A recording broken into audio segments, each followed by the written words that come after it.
Welcome to Wild Breakaway alongside Tom Chorski. I'm Audra Martin. It was a night of season firsts for the Minnesota Wild in New Jersey. It was the first time we saw the Wild open up scoring. It was the first time they went into overtime. It was also the first NHL goal from Joel Eriksson Ek making his debut. Unfortunately, it all came together with the first overtime loss of the season for the Wild. Yep, just not quite enough offense out of the Minnesota Wild, but it wasn't for a lack of opportunities. They had a breakaway.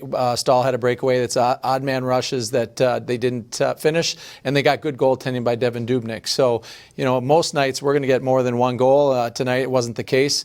And so that's what they have to do. They've got to get a little more offense going than they did tonight.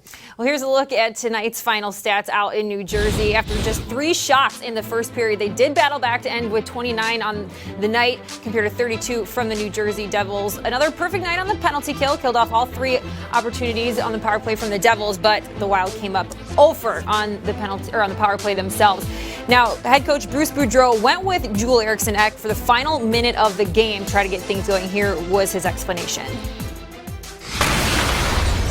He had a good game, and he's a responsible player. And I needed what I thought, to at least salvage the point to get the most responsible players I had on the ice. Big compliment from the head coach. Here's a look at what's next for the Minnesota Wild. They turn right around and get back to work tomorrow as they take on the Islanders. Then the 4-game road trip will wrap up with a game against the Bruins and the Buffalo Sabres. But of course, taking on the Islanders tomorrow, Tom, means we're going to see a couple Minnesota boys.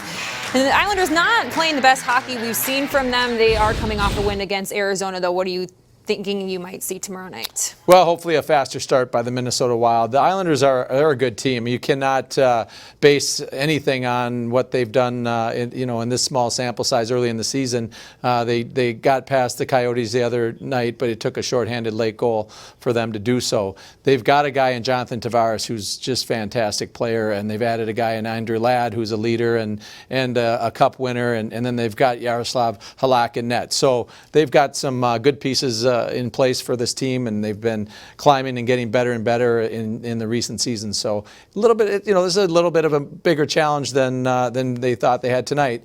But they came out here with a point tonight. It's a positive, and try to get 2 points tomorrow. Absolutely. We'll see if they can get it done tomorrow. We'll start with our coverage right here on Fox Sports North at 4:30. We look forward to seeing you then. But in the meantime, for Tom Chorski, I'm Audra Martin. Thanks for joining us on Wild Breakaway.